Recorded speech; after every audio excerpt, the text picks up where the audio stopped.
Hello friends, कैसे हैं आप सब। तो हम लोग ऑलरेडी क्लास 6 का जो स्टार्ट किए थे चैप्टर 1, तो चैप्टर 1 को हम लोग ऑलरेडी पूरा कर चुके हैं। अब चैप्टर 1 जो था आपका क्लास 6 का जिज्ञासा बुक का विज्ञान का अनूठा संसार, तो अब उससे रिलेटेड हम लोग मल्टीपल चॉइस क्वेश्चन करेंगे, ऑब्जेक्टिव क्वेश्चन करेंगे। तो 20 ऑब्जेक्टिव क्वेश्चन हम लोग करने जा रहे हैं जो पूरे चैप्टर्स को कवर करेगा, और ये बहुत इंपॉर्टेंट है। ये सारा का सारा चैप्टर आपका रिवाइज हो जाएगा।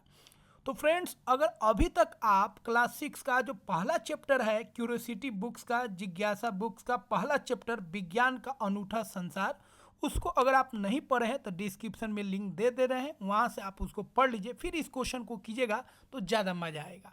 तो चलिए स्टार्ट करते हैं और एक एक क्वेश्चन को करते हैं। तो अभी मैं इसको मतलब ये जो सेशन आपका चल रहा है, यह हम टैब पे कर रहे हैं, बोर्ड पे नहीं कर पा रहे हैं क्योंकि माइक ऑलरेडी ख़राब है, और माइक आ जाएगा तो फिर आपको बोर्ड पे, डिजिटल बोर्ड पे करवा देंगे। तो पहला क्वेश्चन हम लोग देखते हैं और एक एक क्वेश्चन को हम लोग समझते हैं। बहुत इंपॉर्टेंट क्वेश्चन है, पूरा एनसीईआरटी पे बेस्ड ये क्वेश्चन है। एनसीईआरटी का जो पहला चैप्टर है उसी में से ये क्वेश्चन दिए गए हैं। तो फ्रेंड्स, आप लोगों का बहुत बहुत शुक्रिया जी, इस नए चैनल को आप बहुत प्यार दे रहे हैं, बहुत सपोर्ट कर रहे हैं, बहुत सारे सब्सक्राइबर सब्सक्राइब किए हैं।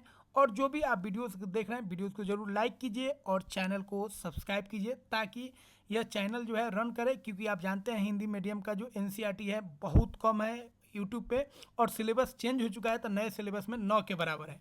तो क्लास 7 क्लास 8 सब नया बुक्स आने वाला है, तो उसका भी हम कवर करा देंगे। तो पहले क्लास 6 का हम लोग स्टार्ट कर चुके हैं, इसको कंप्लीट करेंगे।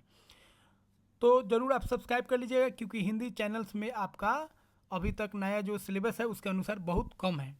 तो यहाँ पे आपको पूरा कॉन्सेप्चुअल मिलेगा और एक एक पॉइंट्स आपको हम समझाएंगे और आपका जो एनसीईआरटी है उसको बेस्ड बनाएंगे। तो चलिए पहला क्वेश्चन को देखते हैं। पहला क्वेश्चन दिया गया है, विज्ञान की रोमांचक यात्रा किस स्तर से शुरू होती है। इंग्लिश और हिंदी दोनों में है, अगर इंग्लिश आपको समझ में आएगा इंग्लिश पढ़ लीजिएगा, और हिंदी तो आपका अच्छा है ही। ऑप्शन दिया है, पहला ऑप्शन है प्राथमिक विद्यालय, मध्य विद्यालय, उच्च विद्यालय, विश्वविद्यालय। तो विज्ञान का जो रोमांचक यात्रा होता है वो कहाँ से स्टार्ट हो जाता है? बचपन से ही स्टार्ट हो जाता है। और बचपन हम लोग का कहाँ बीतता है? प्राइमरी स्कूल में बीतता है, प्राथमिक विद्यालय में बीतता है। तो प्राथमिक विद्यालय मतलब याद रखिएगा, इसका मतलब होता है 1 से 8 क्लास तक। ठीक है, मिडिल यहाँ पे दे दिया है, तो प्राइमरी मतलब 1 से 5, और 5 से जो 8 तक होता है उसको हम लोग बोलते हैं मिडिल स्कूल, या इसी को अपर प्राइमरी बोलते हैं। फिर उसके बाद हाई स्कूल आता है, और उसके बाद ऊपर मतलब हाई स्कूल मतलब सेकेंडरी स्कूल, और 11 12 को हम लोग क्या बोलते हैं? Higher secondary school. उसके बाद कॉलेज और यूनिवर्सिटी आता है। अगला क्वेश्चन है,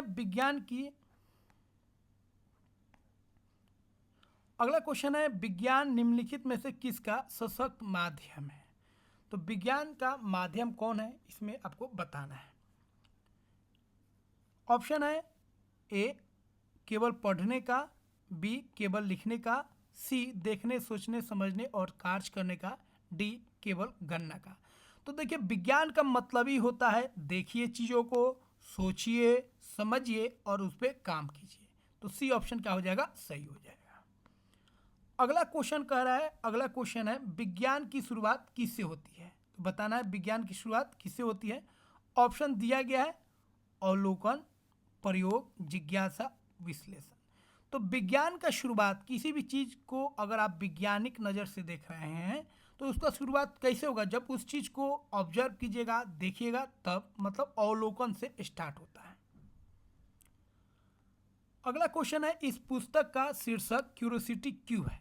ऑप्शन है क्योंकि यह ज्ञान की कोई सीमा नहीं बताता है, क्योंकि यह एक प्रयोग है, क्योंकि विज्ञान की शुरुआत जिज्ञासा से होती है, क्योंकि यह केवल एक विषय है। तो देखिए, बुक में ही दिया गया है। इस बुक का नाम जो है क्लास 6 का जो बुक है साइंस का, उसका नाम ही है क्यूरियोसिटी, जिज्ञासा। तो साइंस को अगर समझना है या दुनिया में कोई भी अगर काम को अच्छा से करना है, तो उसके लिए सबसे पहला जो इम्पोर्टेंट है वो क्या है? जिज्ञासा। आपके अंदर जिज्ञासा होना चाहिए, इच्छुकता होना चाहिए उस काम को करने के लिए। तो जब तक एक्साइटमेंट नहीं रहेगा, क्यूरियोसिटी नहीं रहेगा, तब तक आप उस काम को अच्छा से नहीं कर पाएंगे। तो इसीलिए साइंस का जो शुरुआत है, साइंस का जो खोज है, उसमें जाने के लिए, उसको खोजने के लिए जिज्ञासा की जरूरत होता है। अगला क्वेश्चन है, विज्ञान हमें निम्नलिखित में से कहाँ दिखाई नहीं देता है। तो देखिए, विज्ञान हर एक जगह, कोई ऐसा जगह है ही नहीं जहाँ पे विज्ञान दिखाई नहीं देता है। महासागर की गहराई में दिखाई देगा, पहाड़ों की ऊंचाई में दिखाई देगा, अंतरिक्ष की विशालता में दिखाई देगा, और बैंक से लेकर रोड से लेकर किचन से लेकर कहीं पे भी चले जाइए, हर जगह विज्ञान है। अगला क्वेश्चन है ज्ञान की कोई सीमा नहीं है का क्या अर्थ है। तो यहाँ पे दिया है स्टेटमेंट, ज्ञान की कोई सीमा नहीं है, इसका मतलब क्या है। ऑप्शन है सीखने की कोई सीमा नहीं है, सारे प्रश्न पहले से हल है, कोई नया सवाल नहीं आता है, पुराना ज्ञान कभी नहीं बदलता है। तो ज्ञान की कोई सीमा नहीं है, इसका मतलब हो गया जो सीखने की कोई सीमा नहीं है, जितना सीखेगा लगेगा उतना ही कम है। एक चीज़ को सीखेगा फिर लगेगा दूसरा चीज़ को सीखे, फिर दूसरा चीज़ तीसरे चीज़ से जुड़ेगा, और इस तरह सीखने का कोई सीमा नहीं होता है, और सीखने का कोई उम्र भी नहीं होता है। जब तक जिंदगी है तब तक हम लोग सीखते जाते हैं, बचपन से बूढ़ा तक हम लोग सीखते जाते हैं, जब तक जिंदगी रखता है हम लोग हर एक उम्र में हर एक समय कुछ ना कुछ सीखते हैं। अगला क्वेश्चन है पृथ्वी ही एकमात्र ऐसा ग्रह है जहां जीवन संभव है, इसे बचाने के लिए हमें क्या करना चाहिए। तो देखिए पृथ्वी ही एकमात्र ऐसा ग्रह है जहां पे जीवन संभव है, इसके अलावा कोई अभी तक ग्रह नहीं खोजा गया है जहां पर जिंदगी है, जहां पर लाइफ है। तो इस पृथ्वी को बचाने के लिए हमें क्या करना चाहिए। ऑप्शन है पेड़ों को काटना नहीं, पर्यावरण को बचाना सही, प्रदूषण बढ़ाना नहीं, जीवों को मारना नहीं। तो हमें क्या करना है, ये जो पर्यावरण है, ये जो जंगल झाड़ी पहाड़ चट्टान ये जो सारा चीज़ है, इसको क्या करना है, बचाना है, इसको प्रदूषित नहीं होने देना है, इसको खत्म नहीं होने देना है, हर एक जगह हरा भरा करना है। अगला क्वेश्चन है बीज से पौधा बनने की प्रक्रिया को क्या कहते हैं। तो बहुत आसान क्वेश्चन है, ऑप्शन दिया गया है अंकुरन, संघनन, वाष्पीकरण, पिघलना। तो देखिए बीज से जो पौधा बनता है इस प्रक्रिया को हम लोग बोलते हैं अनुकुरण, ठीक है। तो अंकुरन इसको बोलते हैं, इंग्लिश में इसको जर्मिनेशन बोलते हैं। अगला क्वेश्चन है इल्ली से तितली बनने की प्रक्रिया किसे कहते हैं। तो देखिए छोटा एक अंडा होता है, अंडा से एक छोटा बच्चा बनता है, और बच्चा से फिर वो थोड़ा सा बड़ा होता है, फिर बड़ा से और बड़ा हो जाता है, ठीक है। तो इस प्रक्रिया, ये जो प्रक्रिया होता है, ये जो बदलाव हो रहा है, अंडा से बच्चा, बच्चा से एडल्ट बनता है, वयस्क बनता है, इस बदलाव को हम लोग बोलते हैं मेटामॉर्फोसिस, जिसको हिंदी में बोलते हैं रूपांतरण। ध्यान रखिएगा मेढक का भी लाइफ उसी तरह होता है। मेढक का क्या होता है, छोटा सा अंडा आता है, अंडा से बच्चा बनता है जिसको बेंग मेढक बोलते हैं, बेंग मेढक से बड़ा होकर वो मेढक बन जाता है। तो ये जो प्रक्रिया है, अद्भुत प्रक्रिया जो है, ठीक है, जानवरों में जो ये अद्भुत प्रक्रिया होता है बच्चा से वयस्क बनने का, इसको हम लोग मेटामॉर्फोसिस बोलते हैं। तो इसी तरह जो टेडपोल होता है जिसको कैटरपिलर भी बोलते हैं, उससे जो वयस्क बनता है, एडल्ट बनता है, उस बनने की प्रक्रिया को हम लोग मेटामॉर्फिस कहते हैं। तो इल्ली से तितली बने तब या टेडपोल से मेढक बने तब, ये सब प्रक्रिया को मेटामॉर्फोसिस कहा जाता है।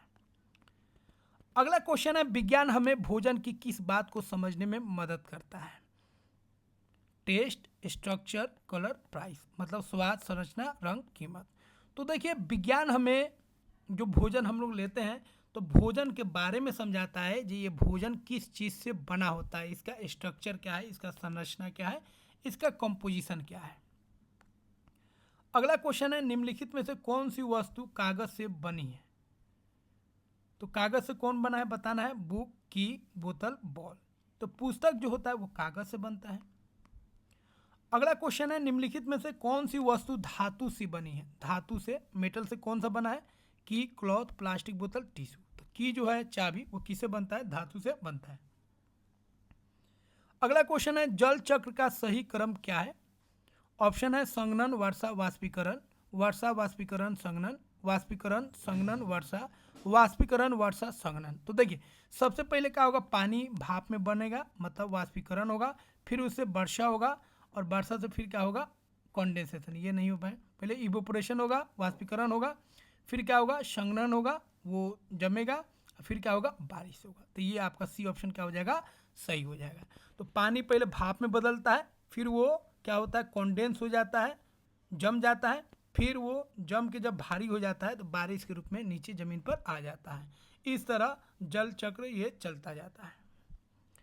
अगला क्वेश्चन है पानी के बर्फ में बदलने की प्रक्रिया को क्या कहते हैं। आसान क्वेश्चन है। तो पानी से बर्फ में जो बदलेगा इस प्रक्रिया को क्या बोलते हैं। और ऑप्शन है वाष्पीकरण, संघनन, जमना, गलना। तो क्या हो जाएगा, जमना। तो पानी से बर्फ बनने की प्रक्रिया को जमना बोलते हैं या इंग्लिश में हम लोग फ्रीजिंग बोलते हैं। अगला क्वेश्चन है पानी के वाष्प में बदलने की प्रक्रिया को क्या कहते हैं। तो पानी से वाष्प में जो बदल रहा है इस प्रक्रिया को हम लोग क्या बोलते हैं, वाष्पीकरण बोलते हैं। तो सी ऑप्शन सही हो जाएगा। तो फ्रेंड्स जरूर आप वीडियो को लाइक कर दीजिए और चैनल को नहीं सब्सक्राइब किए हैं तो सब्सक्राइब कर दीजिए। और वीडियो आपको कैसा लगा कमेंट बॉक्स में आप जरूर बताइए। और ये क्वेश्चन कैसा है, कैसा क्वेश्चन है, कैसा आपको क्वेश्चन लग रहा है, बना पा रहे हैं कि नहीं बना पा रहे हैं, जरूर आप कमेंट बॉक्स में बताइए जिससे हमको पता चल सके ये क्वेश्चन कैसा है। तो बहुत बेस्ट क्वेश्चन हम सिलेक्ट किए हैं ताकि पूरा चैप्टर आपका अच्छा से रिवाइज हो सके। अगला क्वेश्चन है तापमान मापने के लिए उपयोग होने वाले यंत्र कौन सा है। तो तापमान हम लोग मापते हैं उस यंत्र को क्या बोलते हैं। ऑप्शन है थर्मामीटर, बैरोमीटर, स्पेक्ट्रोमीटर, पायरोमीटर। तो थर्मामीटर से हम लोग तापमान को मापते हैं, पैरोमीटर से भी हम लोग मापते हैं, लेकिन उस तापमान को हमको मापते हैं पैरोमीटर से। बैरोमीटर से हम लोग प्रेशर को मापते हैं। अगला है वैज्ञानिक पद्धति में अनुमान मतलब हाइपोथेसिस कौन सा चरण है। तो देखिए विज्ञान में याद रखना है आपको, विज्ञान में कुछ चरण होते हैं जिसको आपको ध्यान में रखना है। विज्ञान में 5 चरण होता है। पहला चरण जो होता है वो होता है आपका ऑब्जर्वेशन। क्या होता है, ऑब्जर्वेशन। तो पहला चरण हो गया आपका अवलोकन। पहले आपको देखना है, फिर क्या करना है, सवाल करना है। दूसरा हो गया आपका सवाल। फिर आपको सवाल करना है और अनुमान लगाना है, जो ऐसे ऐसे हो सकता है, अनुमान लगा लेना है। फिर आपको जांचना है मतलब प्रयोग करना है। जब सब हो जाएगा तो आपको क्या करना है, विश्लेषण करना है। तो ये 5 ठीक है स्टेप होता है किसमें, वैज्ञानिक पद्धति में। पहला स्टेप हो जाएगा आपका अवलोकन। ठीक है, तो हाइपोथेसिस जो है अनुमान लगाना वो आपका तीसरा हो जाएगा। तो सी ऑप्शन सही हो जाएगा। अगला क्वेश्चन है वैज्ञानिक पद्धति का पहला चरण क्या है। तो वैज्ञानिक पद्धति का पहला चरण क्या है ऊपर बता चुके हैं। ऑप्शन है अवलोकन, अनुमान, प्रयोग, विश्लेषण। तो क्या हो जाएगा, अवलोकन। अगला क्वेश्चन है वैज्ञानिक पद्धति का अंतिम चरण कौन सा है। तो ऊपर आपको बता चुके हैं 5 चरण, आप याद रख लीजिएगा, बहुत इंपॉर्टेंट है। पहला हो गया अवलोकन, प्रयोग, अनुमान, विश्लेषण। तो लास्ट वाला क्या हो जाएगा, विश्लेषण। अगला क्वेश्चन है निम्नलिखित में से किस पेशे में वैज्ञानिक का उपयोग दाल कुकर से दाल बाहर निकालने का कारण समझने में होता है। तो खाना जो बन रहा है कुकर में दाल को पका रहा है तो दाल बाहर निकलने लगता है। तो कौन सा बात जो है यहाँ पे ऑप्शन दिया गया वह यह समझने में मदद करता है। तो देखिए इसमें मदद कौन करेगा भैया, तो यहाँ पे खाना बन रहा है हाँ। तो ऑप्शन हो जाएगा कुक, मैकेनिक, इलेक्ट्रीशियन, डॉक्टर। तो यहाँ पे कौन सा जो साइंस का पॉइंट है वो यहाँ पे लग रहा है, तो वो क्या लग रहा है, कुक मतलब खाना बनाना। तो यहाँ पे खाना बन रहा है तो यहाँ का जो साइंस है वो किससे जुड़ गया, खाना बनाने से जुड़ गया। तो यहाँ पे हम लोग 20 क्वेश्चन कंप्लीट कर चुके हैं। आई होप यह क्वेश्चन आपको बहुत अच्छा लगा होगा और ज़रूर आप वीडियो को लाइक कीजिए और चैनल को सब्सक्राइब कीजिए। तो और भी सब्सक्राइबर को जोड़िए, अपने फ्रेंड सर्कल में शेयर कीजिए ताकि यह हिंदी चैनल जो साइंस का हम बनाए वो ग्रोथ करे और हमको भी आपसे मोटिवेशन मिल सके। और जो भी आपका ड्रॉबैक है, जो भी वीकनेस है आपका साइंस में, ज़रूर आप कमेंट बॉक्स में शेयर कीजिए और जो क्लास का आप बोलिएगा उसको हम बनाएंगे। लेकिन अभी हम वर्क करेंगे 6, 7, 8 क्योंकि 6, 7, 8, 6 का ऑलरेडी न्यू बुक आ चुका है एनसीईआरटी में। 7 का कुछ समय बाद मतलब 10 दिन 5 दिन में आ जाएगा, फिर 8 का मई में आएगा, ठीक है, और फिर 9, 10 का अगले साल आएगा। तो इस साल आपको पूरा अच्छा से 6, 7, 8 उस पर बेस्ड एमसीक्यू क्वेश्चन और उसका क्वेश्चन आंसर और थ्योरी नोट्स सारा चीज़ आपको मिल जाएगा। तो ज़रूर वीडियो को लाइक कीजिए और चैनल को सब्सक्राइब कीजिए। मिलते हैं अगले वीडियो में। जय हिंद।